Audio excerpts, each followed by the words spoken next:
Ladies and gentlemen, boys and girls of all ages, welcome back to the Christian Sports Podcast. This episode will cover the NBA from January 30th through February 13, 2026. And this was one of the most important stretches of the season. The trade deadlines has officially passed. Front offices showed their hands, and now the league looks very, very different. This is where contenders separate from pretenders. But here is the Christian Sports Podcast intro.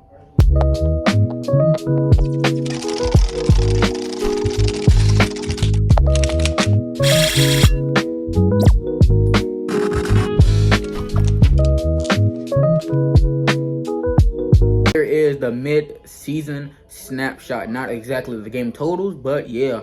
The Eastern Conference Championship, the Boston Celtics still sits at the top of the East. Elite net rating, even, well, no, they traded for Nikola Vucevic from my Chicago Bulls. Sadly, we completely is out on Nikola Jokic for the past like 3 years. I'm surprised that we ain't been trade him yet. But the 76ers, after trading Jared McCain to the Thunder for a lot of picks, they're still in the upper tier, strong post-trade momentum. I'm kind of surprised that they even traded to Jared McCain in the first place. Well, I kind of already saw it coming because they drafted VJ Edgecombe, and since they ain't really trust Jared McCain's, injuries. And they said, you know what, VJ Edgecombe is right now somewhat better than rookie Jared McCain. Some people kept saying that to me, but I really don't believe him. I think rookie Jared McCain is up there with like so one man and from the Kings, it was Tyreke Evans. He's up there with rookie Tyreke Evans for one of the best stretches of rookie season. But get back into it, the Bucks, after signing I did like a voiceover of his highlights. Cam Thomas, they contender with experience. Giannis Antetokounmpo looks absolutely excited to play with that man. The Knicks, after trading for the man Grand Theft Alvarado with their physical and playoff-ready offense. The Cleveland Cavaliers, after trading for James Harden, they are consistent and defense first. The Western Conference, Oklahoma Thunder, near the top with elite efficiency after trading for Jared McCain. People really start to call that man, what's that called, man? Jared McQueen. I saw this one post on like Instagram Reels that people not call starting that man Jared McQueen for some reason. I don't really know why. But the Denver Nuggets are also championship level consistency, even though Nikola Jokic is out, I believe, for like maybe like a month.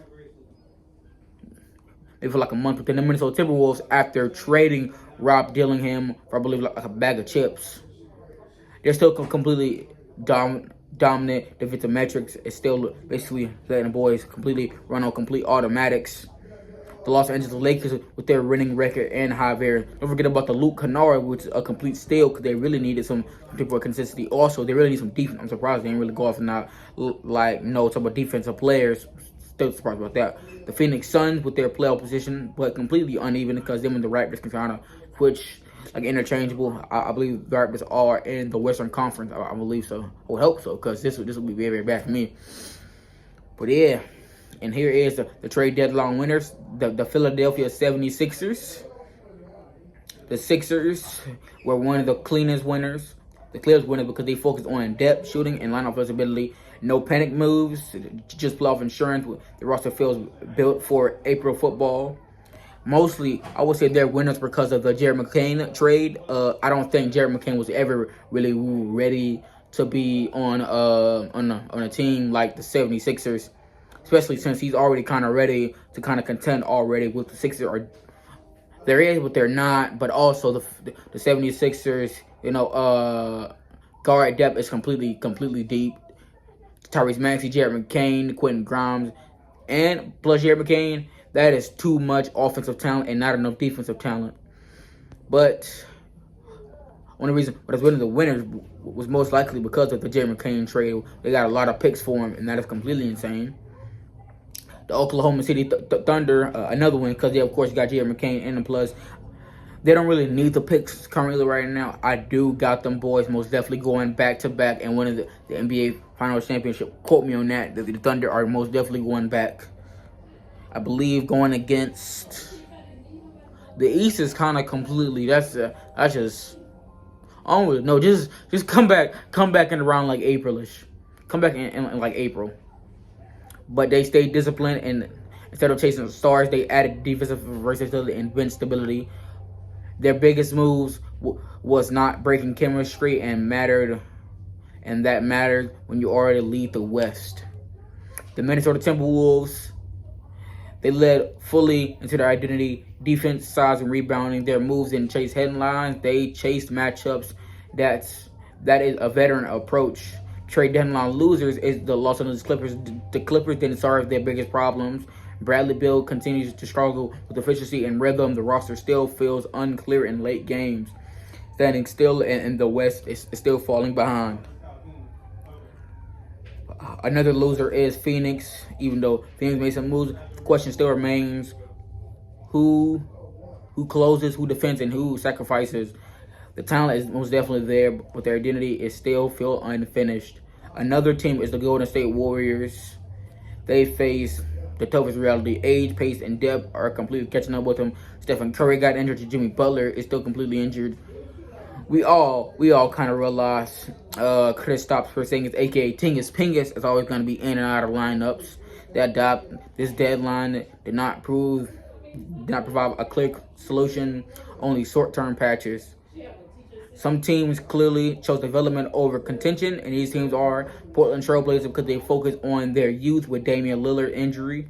The Raptors reshaping around Brandon Ingram. The Houston Rockets building structure around Kevin Durant. These teams weren't quitting. They're completely committing to a timeline. And the game of the week is most definitely the Thunder versus the Nuggets. This game felt like a Western Conference preview. Jokic controlled the tempo. OKC defended without fouling, and Shea answered every run. It wasn't flashy. It was completely surgical. That is elite basketball. And the player of the week is, drum roll please, Shai Gilgeous-Alexander. SGA on the stretch with elite efficiency, late game control, defensive engagement. He didn't force a spotlight, completely earned it. This is the MVP level of consistency. And this is what the stretch taught us. Chemistry beats hype. Defensive matters after January, and depth win playoff series. OKC's trust development. Philly pushed their chips in. Minnesota knows who they are. Star power needs structure. Standing pat is a decision.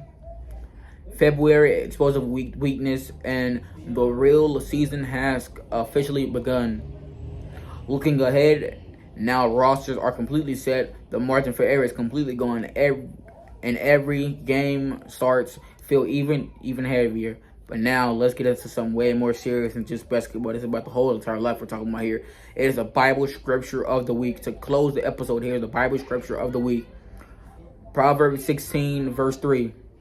Commit to the Lord and whatever you do, and he will establish your plans. That applies on and off the court. And don't forget, in life. I'll catch you in the next one. This has been the Christian Sports Podcast. I'm out.